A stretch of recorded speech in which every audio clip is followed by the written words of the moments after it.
On the news, Tinubu emphasizes on administration's commitment to reforms for economic growth and development as Nigeria clocks 64.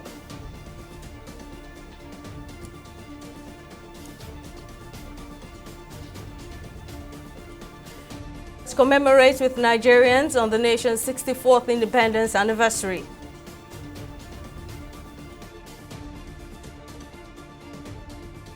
And Fearless October protest holds on Tuesday, October 1.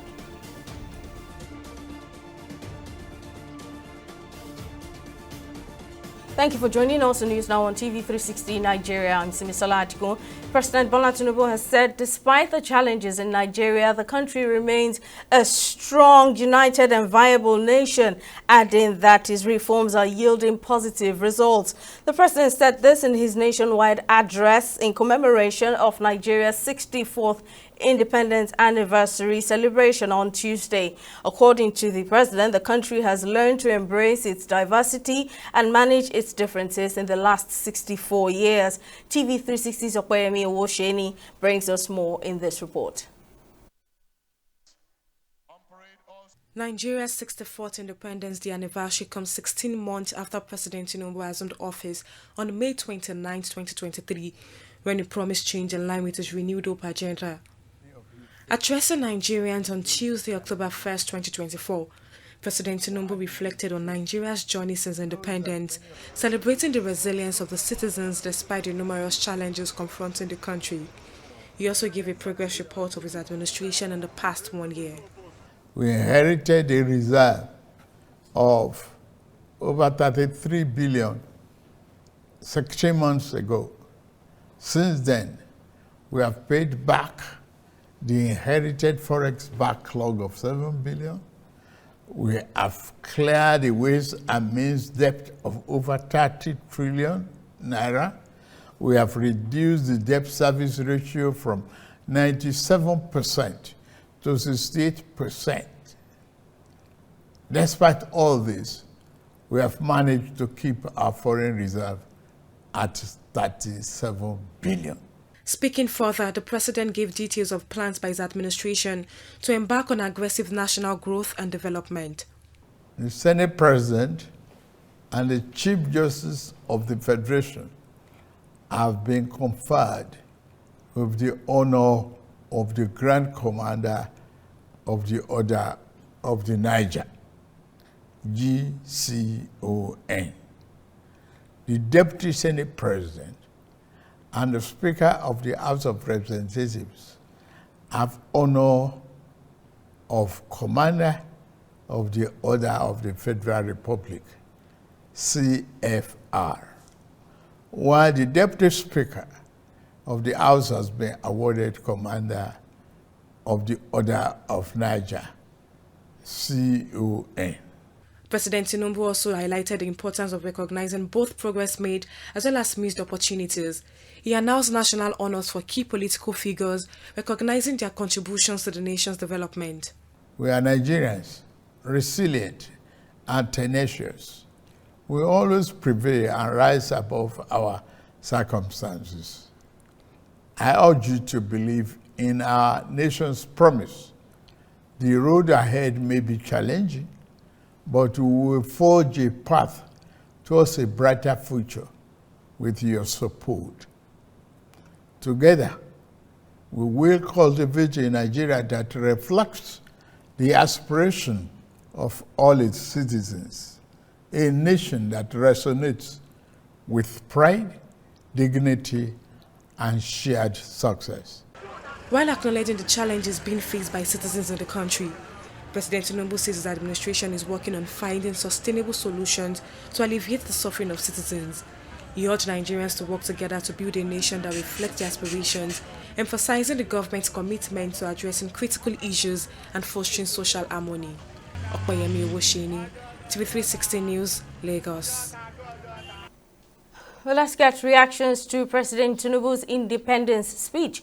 Political affairs analyst Jide Ojo joins me on the news. Thank you very much, sir, for your time. What's your assessment of Nigeria's growth and development, a level of growth and development 64 years after independence? Thank you, Simisola. Happy Independence and Happy New Month. For me, we remain what Professor Iosa Osaga has characteristically described us to be, which is a crippled giant. We remain a crippled giant 64 years in terms of growth, in terms of development. I don't know whether you have seen or you know of any of the 17 Millennium and Sustainable Development Goals that Nigeria is about to achieve. 64 years. No. Yes, we are not where we ought to be, but we are not where we used to be. But I think we have underachieved, largely underachieved. If you look at the state of infrastructure, the decadence in the infrastructural development of this country, in the area of education, we are seriously challenged. Also, is still giving a warning strike, warning that they will go on strike in another week or thereabouts. The state of healthcare delivery is still very substandard. Virtually every areas of human development. Where are we in terms of human capital development? Where are we in terms of all the development indices? So we are perpetual underachiever. We are still, like I said, we are still a crippled giant. We could do better, but thankfully we remain a united entity in spite of our challenges. Yeah, so you listened to President Tinubu's speech where he highlighted the achievements made by his administration since he assumed office. Do you believe that President Tinubu's administration is on the right track in terms of economic growth and development for Nigeria? Well, my own reading of the situation is that we are not on the right track. But the president keep reassuring and telling us that we are about to exit the tunnel, that we could see the light at the end of the tunnel. But the critical question we should ask is that the money shows the day. How many people are still gainfully employed in the last 16 months?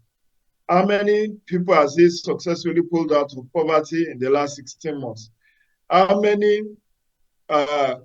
infrastructures are still added to the existing one that he made on ground in the last 16 months. So the answer stares us in the face. I don't know. Politicians are incurable optimists. They keep telling you that was how former President Muhammadu Buhari told us to believe in, that change is imminent and we shall start to reap the benefit of his economic reforms. But after 8 years, you and I can be the judge that there isn't much to show for 8 years of Buhari administration. Now, this is 16 months of Tinubu. And what we have seen is the situation moving from bad to worse. Yes, we may have recorded some economic growth, but there is a world of difference between growth and development. Statistically, we may have recorded, like he said, there is now $37 billion in our foreign reserve. He has been able to pay some debt. He has been able to reduce running costs. Using our resources, 97% of our resources to run government, he has reduced it to 68%. But how has that impacted ordinary citizens? That's the critical question. It's not so much that he hasn't done anything. Yes, he has done something. But let me put it to you. Look at our quantum of indebtedness before Tinubu came on stream. Look at where we are with level of borrowing, how much we have borrowed in the last 16 months, and what have we to show for those huge borrowing that have been incurred in the name of this country. So we are still not where we ought to be. We are still far from the promised land.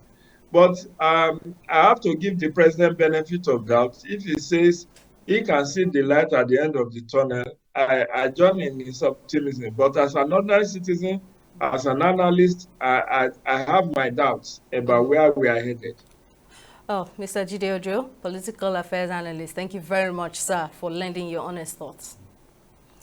On security, President Tinubu has expressed satisfaction that his administration is winning the war on terror and banditry in Nigeria. According to him, the target of his administration is to restore peace, as security agencies are committed to end all forms of violence in the country. On the security front, I am happy to announce to you, my compatriots, that our administration is winning the war on terror and banditry. Our target is to eliminate all threats of Boko Haram, banditry, kidnapping for ransom, and the scourge of all forms of violent extremism.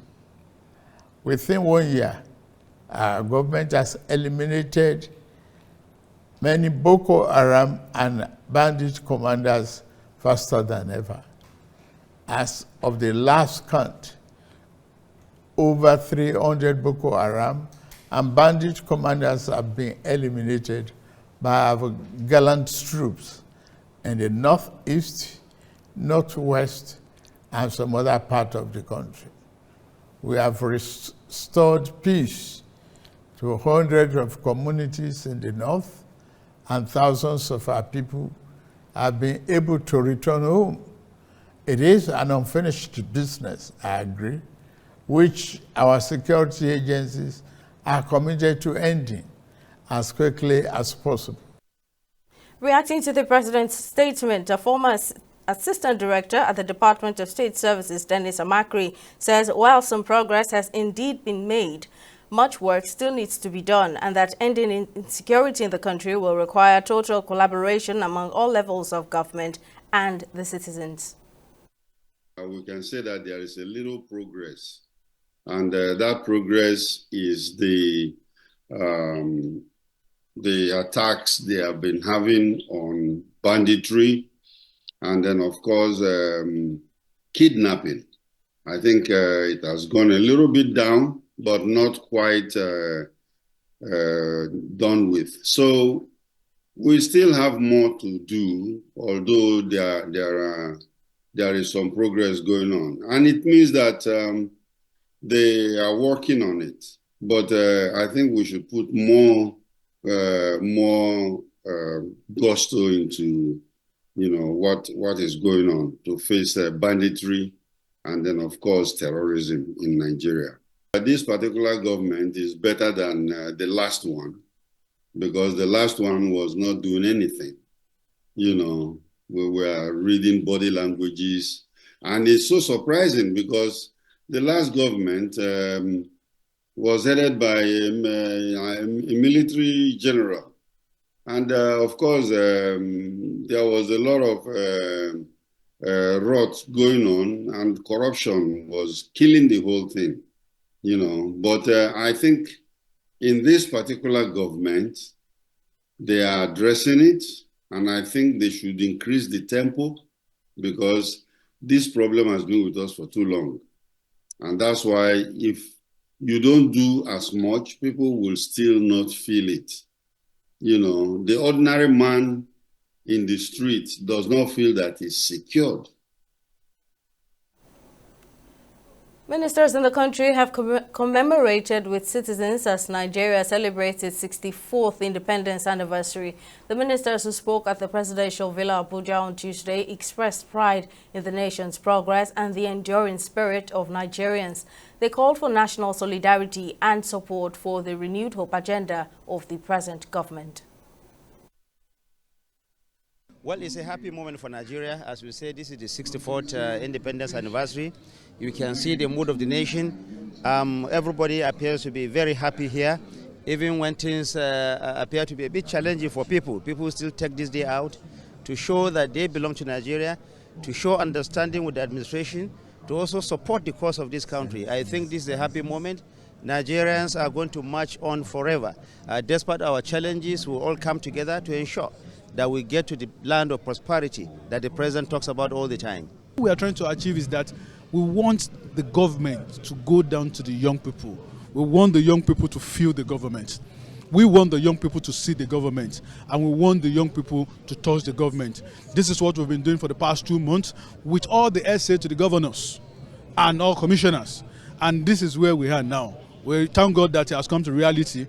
And let me tell you, let me assure you, we are going to get to the implementation of it. The parade we witnessed here, which was attended by Mr. President, equally reflects a mood of optimism. The security agencies have been making gains almost on a daily basis. And both them and cultural troops that performed today conveyed that Nigeria is better together. Nigeria, we can only achieve our dreams if we come together. Nigeria's 64th independence anniversary has been marked by protests by citizens who have expressed frustration over economic hardship. On Tuesday, October 1, protesters, particularly youths, trooped out in their numbers to voice their discontent over what they describe as anti-people policies implemented by the Tinubu administration. The protest, tagged #Fearless October, is the second in 2 months following the 10-day #EndBadGovernance in August. This next report has details.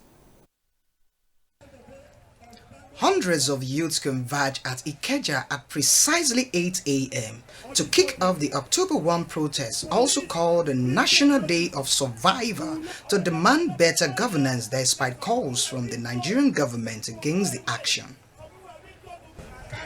Amid heavy security presence, the protesters carried branded placards and waved a green and white national flag, singing solidarity songs as they walked to the Freedom Park in Ojota, one of the designated locations approved by the state government for the protests.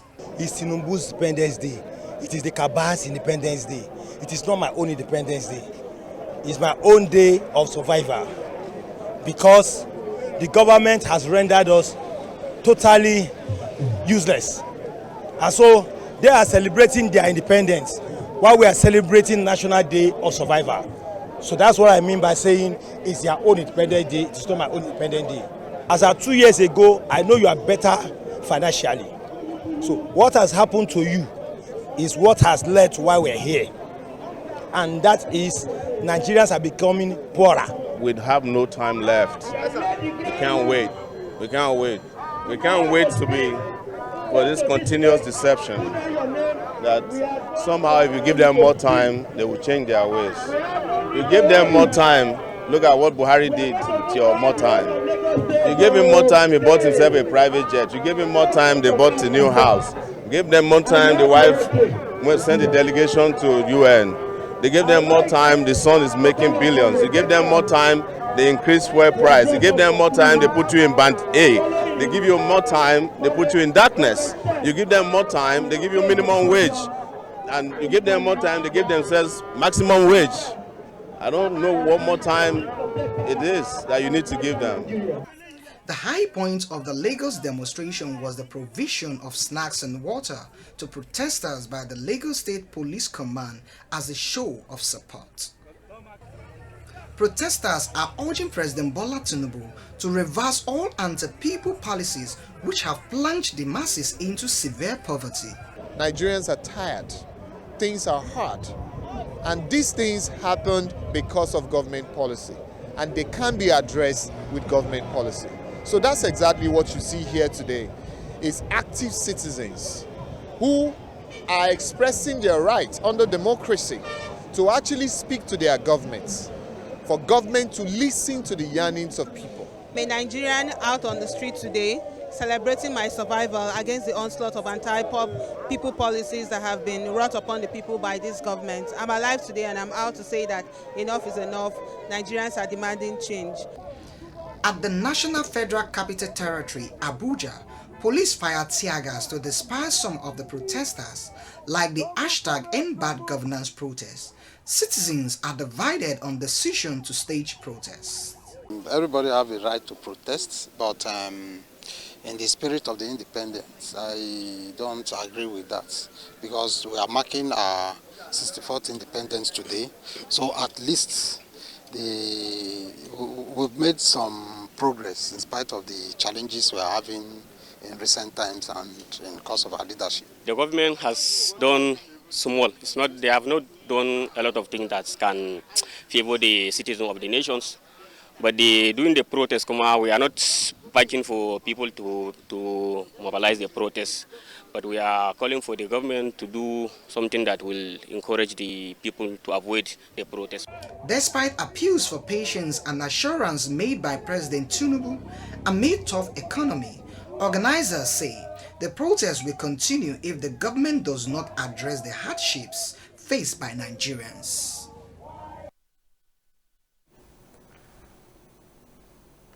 It's time for a short break. When News Now returns, Japan's Prime Minister Kishida steps down to make way for likely successor.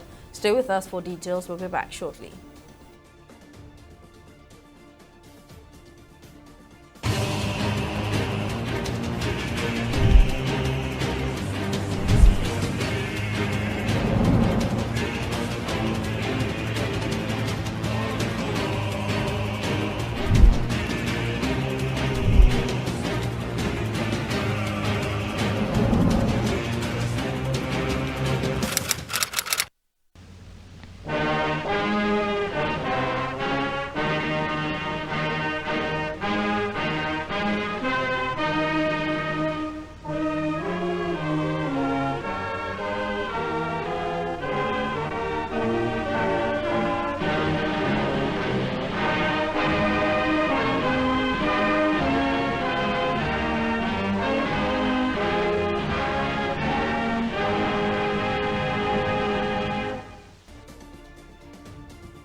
Welcome back. Let's take you through our major stories. President Bola Tinubu has said despite the challenges in Nigeria, the country remains a strong, united and viable nation, adding that his reforms are yielding positive results. The president said this in his nationwide address in commemoration of Nigeria's 64th independence anniversary celebration on Tuesday. According to the president, the country has learned to embrace its diversity and manage its differences in the last 64 years. We also informed you that Nigeria's 64th independence anniversary has been marked by protests by citizens who have expressed frustrations over economic hardship. On Tuesday, October 1, protesters, particularly youths, trooped out in their numbers to voice their discontent with what they describe as anti-people policies implemented by the Tinubu administration. The protest, tagged Fearless October, is the second in 2 months following the 10-day #BadGovernance in August. In case you missed any of our news bulletins or for more updates, you can catch us on Limex World TV and AVO TV or log on to our website on www.tv360nigeria.com. You can also follow us on our social media platforms on Twitter, Instagram and YouTube at TV360 Nigeria, or download our mobile app on Google Play Store, Huawei App Gallery and Apple Store. On Facebook, we're at TV360 Online.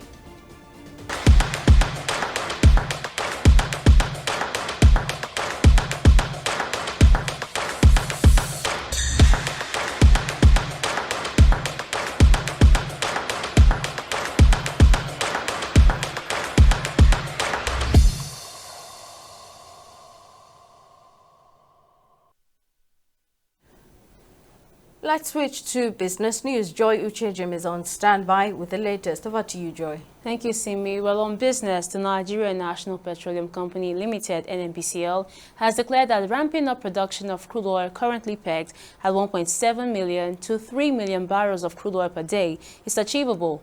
The Chief Corporate Communications Officer of the NNPCL, Olufemi Shoneye, made the disclosure during a stakeholders engagement session with National Assembly journalists in Abuja, saying that achieving this goal requires support from all stakeholders, including security agencies, government, privately owned oil companies, and host communities. He added that President Bola Tinubu's directives to relevant security agencies have already yielded positive results, with daily oil production rising from 1.4 million to 1.7 million barrels.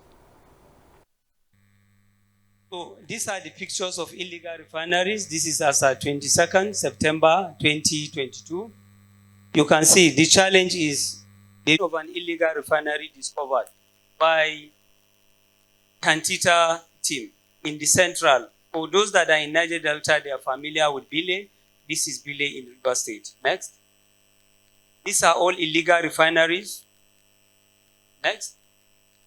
These are all illegal refineries discovered and taken out. And as I said, the fight is a collaboration between the government security agencies, the private security contractors, the operators, etc. So all the stakeholders are joining hands to achieve this goal. These are illegal connections. This is the process of removing an illegal connection and clearing the line. It's also costly, and it led to a lot of loss because you have to shut down the line to do that. We'll take a pause and return with more updates from the stock market.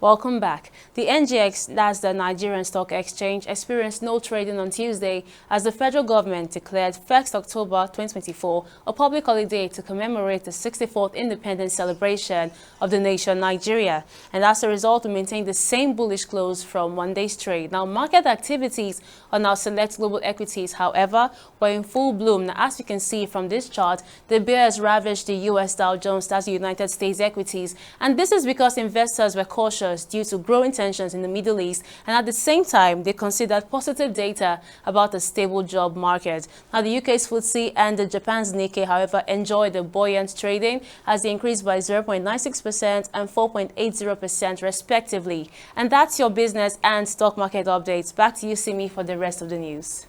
Thank you very much, Joy. On the foreign scene, Japan's Prime Minister Fumio Kishida has resigned from his cabinet, paving way for his likely successor, Shigeru Ishiba, to take office. Ishiba was chosen as the governing Liberal Democratic Party's leader on Friday to replace Kishida, who had announced in August his resignation at the end of his 3-year term.